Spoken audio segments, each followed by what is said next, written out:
Haniris kitchen.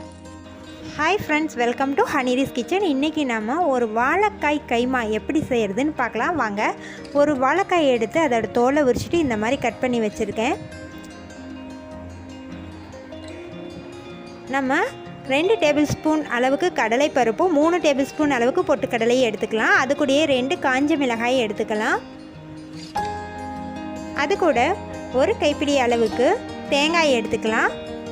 2 teaspoon அளவுக்கு இஞ்சி பூண்டு விழுது எடுத்துக்கலாம். ஒரு கைப்பிடி அளவுக்கு வெங்காயம், 1 ஸ்பூன் அளவுக்கு மிளகுத்தூள், பட்டை கிராம்புத்தூள் 1/4 டீஸ்பூன் எடுத்துக்கலாம்.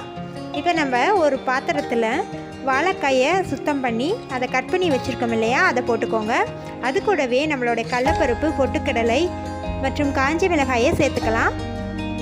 அது கூடவே நம்ம தேங்காயையும் சேர்த்துக்கலாம். இந்த இஞ்சி பூண்டு பேஸ்ட்டையும் சேர்த்துக்கலாம்.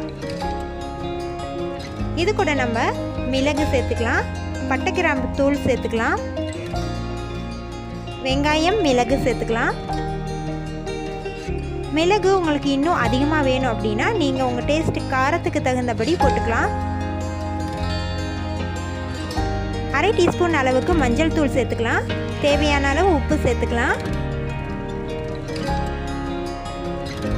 இது கூட நம்ம அரை டம்ளர் அளவுக்கு தண்ணீர் சேர்த்து நல்லா கொதிக்க வச்சுக்கலாம். நல்லா இந்த வாழைக்காய் வெந்ததும் இதை நம்ம எடுத்து ஆற வச்சுக்கலாம். இந்த வாழைக்காய் போட்ட மிக்ஸ் நல்லா வெந்துருச்சு, ஆறிடுச்சு. இப்போ இதை நம்ம மிக்சியில் போட்டு ஒரு அடி அடிச்சுக்கலாம். கிரைண்ட் பண்ணிக்கலாம். இதை ரொம்ப நெகுன்னு கிரைண்ட் பண்ணாதீங்க, ஓரளவுக்கு கொஞ்சம் மேஷியாக இருக்க மாதிரி கிரைண்ட் பண்ணால் போதும்.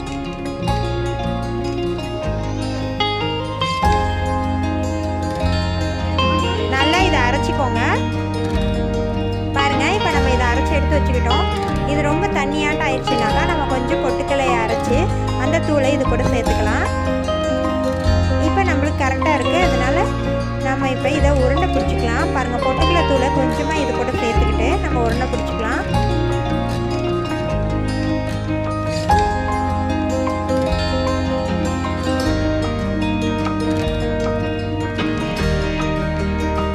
பாருங்கள், இந்த மாதிரி உருண்டை பிடிச்சிக்கோங்க. குலோப் ஜாமுன் பிடிக்கிற மாதிரி நீளமாகவோ இல்லை ரவுண்டாகவோ பிடிச்சிக்கோங்க.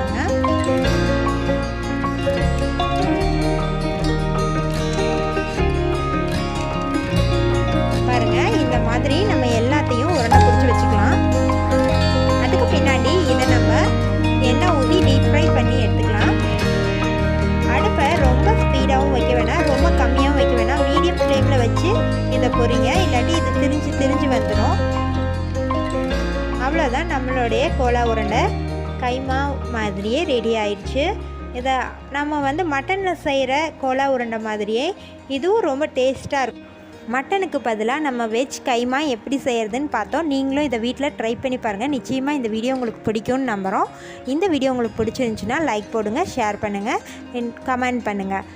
நம்ம சேனலை இன்னும் சப்ஸ்கிரைப் பண்ணாதவங்க சப்ஸ்கிரைப் பண்ணுங்கள். கூடவே பக்கத்தில் இருக்க பெல் ஐக்கானை கிளிக் பண்ணுங்கள். தேங்க்ஸ் ஃபார் வாட்சிங். ரசித்து சமைப்போம், ருசித்து சாப்பிடுவோம்.